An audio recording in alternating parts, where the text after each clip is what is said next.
નમસ્કાર મિત્રો, સ્વાગત છે તમારું અમારી YouTube channel Gujarat jobs and ન્યૂઝમાં.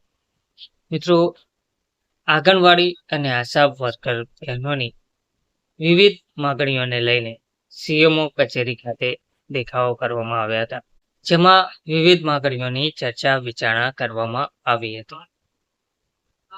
તેમજ પ્રોત્સાહક લેણાની ચૂકવણી અને કંડગતની કાર્યવાહીથી નારાજ આશા કાર્યકરોએ શુક્રવારના રોજ સીએમઓ ઓફિસમાં પ્રદર્શન કર્યું અને મેમોરેન્ડમ સબમિટ કર્યું હતું. સીએમઓએ આશા વર્કર સાથે વાતચીત પણ કરી હતી.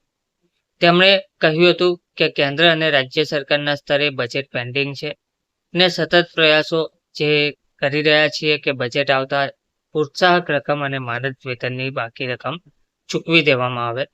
આશા વર્કર યુનિયનના જિલ્લા વડા હેમલતા અને સેક્રેટરી સુતાએ સીએમઓને જણાવ્યું હતું કે તેમની ફરજમાં સમાવિષ્ટ ના હોય તેવા કામ કરાવવા માટે તેમના પર દબાણ કરવામાં આવ્યું હતું અને જો તેઓ તેમ નહીં કરે તો તેમને મૂલ્યાંકન અટકાવવાની ધમકી આપવામાં આવી હતી. સીએમઓએ કહ્યું કે ભવિષ્યમાં જે કર્મચારી અને અધિકારી આવું કરશે તેનું નામ આપી તાત્કાલિક કાર્યવાહી કરવામાં આવશે.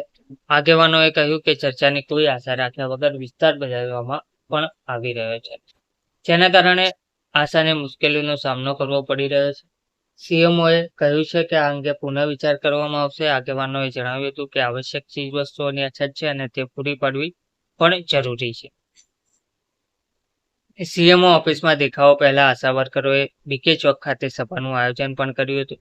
All India state government employees ફેડરેશનના રાષ્ટ્રીય અધ્યક્ષ Subhash Lamba, centre of Indian trade unions C2ના જિલ્લા પ્રમુખ નિરંત પરાસર, સર્વ કર્મચારી સંઘના જિલ્લા પ્રમુખ પ્રતાપસિંહ, આશા વર્કર યુનિયન અનિતા ભારદ્વાજ, પૂજા ગુપ્તા, ચંદ્રપ્રભા, રાષ્ટ્રીય અધ્યક્ષ સુભાષ લાંબેએ પોતાના સંબોધનમાં જણાવ્યું હતું કે કેન્દ્ર અને રાજ્ય સરકારની કર્મચારી વિરોધી અને શ્રમ વિરોધી નીતિઓ સામે 20 મેના રોજ દેશવ્યાપી સામાન્ય હડતાળ કરવામાં આવશે. ધન્યવાદ.